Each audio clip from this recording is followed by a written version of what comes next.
think you all know who our next Woo!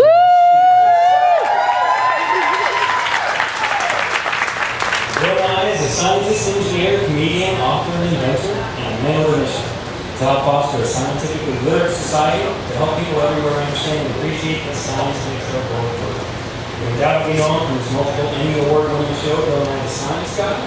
He's the host of 3 television series, the Science Channel's The 100 Greatest Discoveries, The Odyssey Night, airing on BS stations around the country, and Planet Green Stuff Happens. He's the executive director of the Planetary Society, which creates ways for the public to have active roles in space exploration. Please give a warm and big Juno NASATweetup welcome to Bill Nye the Science.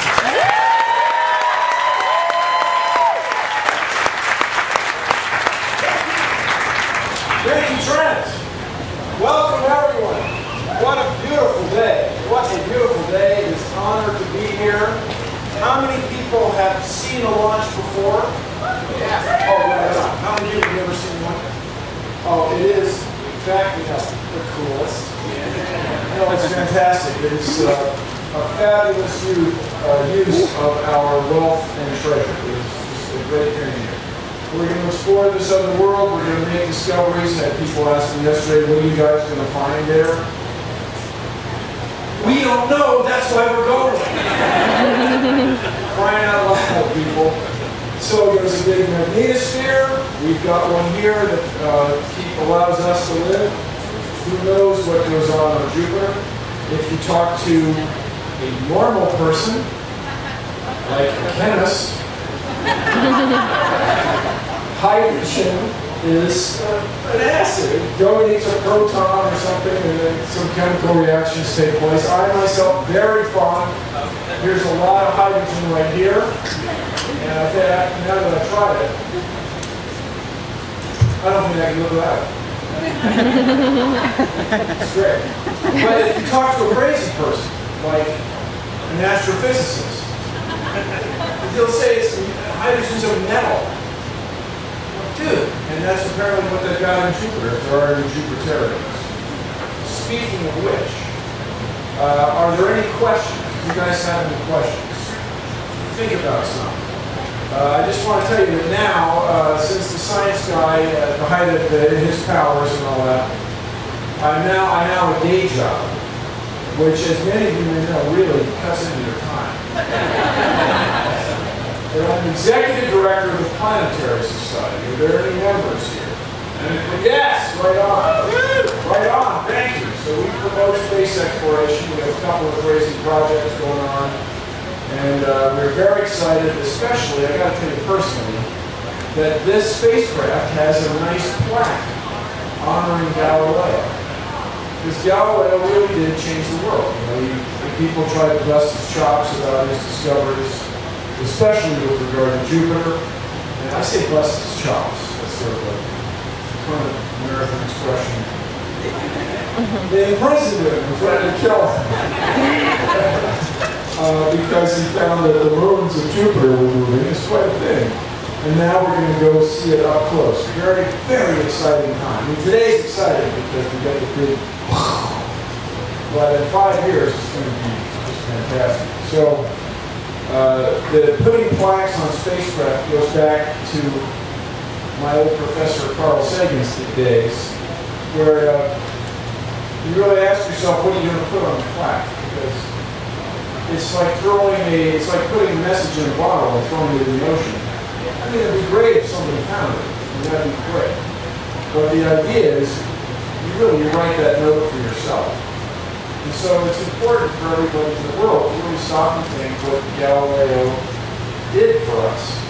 Now, I mean, there could have been someone else, especially in China, who maybe took a telescope and looked up at the sky and made these discoveries. But Galileo is a guy that we all know, that almost certainly was the person who did it first. And that is, it changed the world. So who knows what we will discover on Jupiter, and I'll bet you in some way it does change the world. It's very exciting to be here. So I encourage everybody to join the Planetary Society. You guys have got a big, exciting year coming up. We're sending our living interplanetary flight experiment, our little microbes and water bears, to Mars, or Phobos, leaving in November along with Curiosity. And on the Curiosity rover, we have the third Mars dial. This is the sundial that tells you south on Mars, and then is the photometric calibration target for the camera, and it also carries a message to the future. We have a spirit and opportunity for the first messages to the future since Pioneer and Voyager back in the disco era. Pioneer maybe wasn't even disco, it was sort of still Motown. And the message includes, to those who visit here, we wish a safe journey and the joy of discovery. And that is what this is all about, my friends, the joy of discovery. Very excited, very excited. Really, I would love to talk with you. Who's got questions? Anybody? Right here in the middle. Whoa, Trent, yes. I'm in there and I have heard on Twitter. How was your experience on... Cool. I am the science guy. We know. I had FUD, the article, duh. Yes, lead on. How was your experience on the set of Starting Atlantis? Oh, that was good. For those of you who didn't see it, the premise of the bit, as we say in copywriting, is they flew from the Pegasus galaxy, the way you do, because the Earth guy had found a way to time matter bridge, and he was going to use it to resolve global climate change. If I may, now that we're here in Florida in August, hot enough for you? And he was going to ship heat from the Earth across the time matter bridge. And there was some concern about that, like ending the whole world forever. And so it was a big party, and I had to play myself. I had to prepare. It was a blast. It was shot in Vancouver, British Columbia. Heads up, my thanks to Canada, fabulous time. And they treated you like a star. I mean, it was just a blast. And the writing was just outstanding. Martin Giro's become a very good friend of mine, the guy who wrote, produced it, and directed it. And I got to hang out with Neil Tyson, who has become a very good friend of mine, dear friend of mine. And as an actor, what you want to do is to arise out of your other actors. You want, if you're doing an angry film, you want him to get angry. And we did that. Yes, we did that. And it was really cool. It was a great experience.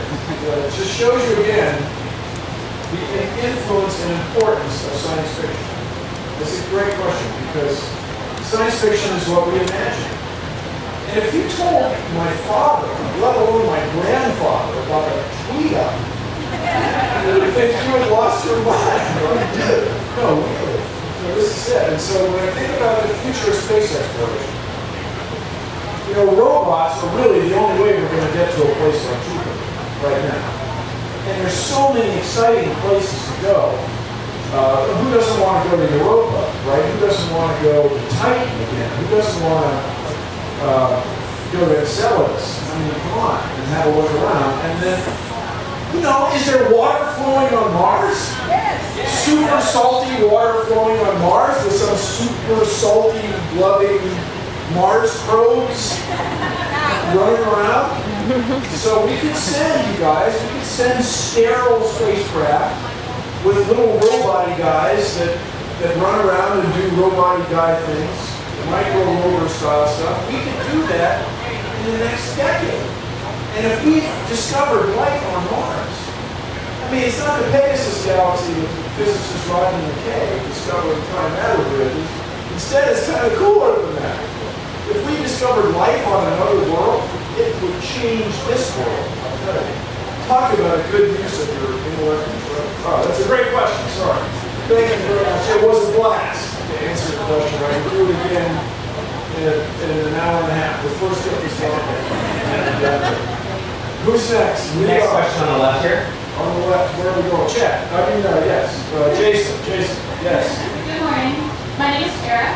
Huge fan of your show and of all slides also. Tara, right on. Tara, tell us your tweet. At Museum of Light. I work at the Museum of Light in Seattle. Oh, right on. We'd love to have you come speak there. Museum of Light has a Concorde, but maybe more importantly for me, The Mars dial? it has Mars dial. Do you guys have a Mars dial? We do, and I'm sorry. Oh, you have Woody Sullivan's Mars dial. We have one Mars dial. Oh, man. We already talked about it, but I was hoping that you maybe talk about it a Yeah, little Woody more. Sullivan. So one of the guys who worked on it, Woodrow Sullivan, is an astronomer at the University of Washington. And when you think of Seattle, I hope you think of New England cloud. And so you'll never move there. That's good. But this has a lot of sundials. And Woody Sullivan is the man. He worked on the Mars dial. He insisted that it had a motto. And he's the guy that... There's this sundial in France. Shoot. La Boisson. Oh, shoot. Every hour wounds. On the sundial, it says. On the sundial. Every hour wounds. The last hour kills. Oh, it's a sunny day. That's great. That's great. Anyway, Woody is just heck. Have you ever seen a poster of the Earth at night? All the lights from space. Woodrow Sullivan was the first guy to do that.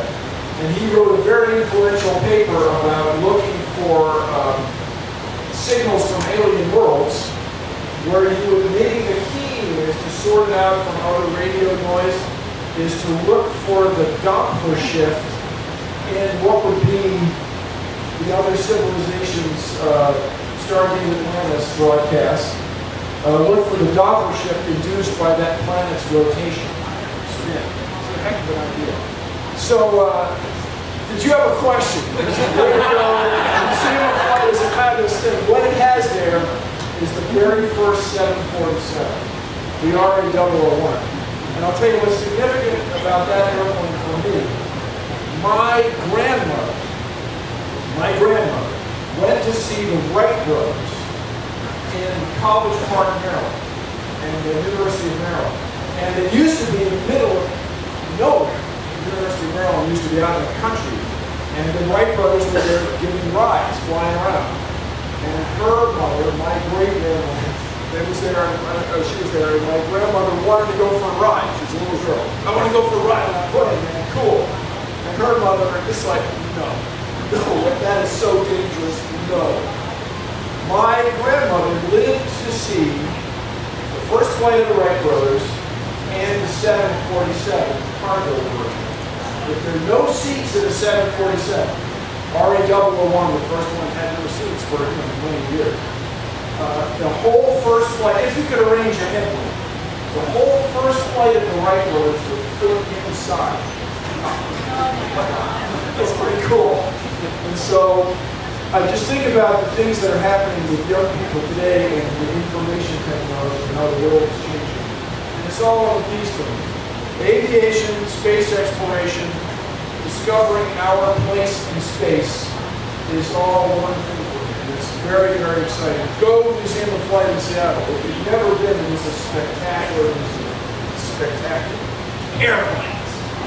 Airplanes. Who's next? Lead on.